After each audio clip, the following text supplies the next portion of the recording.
இறைவன் எழுதும் கவிதைகள் யாவும் இயற்கை அழகால் சிரிக்கிறதே. இயற்கை சிரிக்கும் அழகினை கண்டு இதயம் சிறகை விரிக்கிறதே. சோலை பூங்காற்று இசை படைக்கும், சொந்தம் கொண்டாடி மலரழைக்கும்.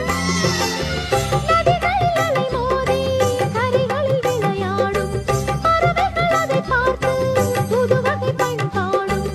இனிமை வசந்தம் இதுதானோ ஆயிரம் திருநாள். பூமியில் வரலாம் இதுபோல் வருமா சந்தன மலர்கள். வாசனை தரலாம் அன்பை தருமா. Chuk chuk chuk chuk chuk chuk chuk chuk chuk chuk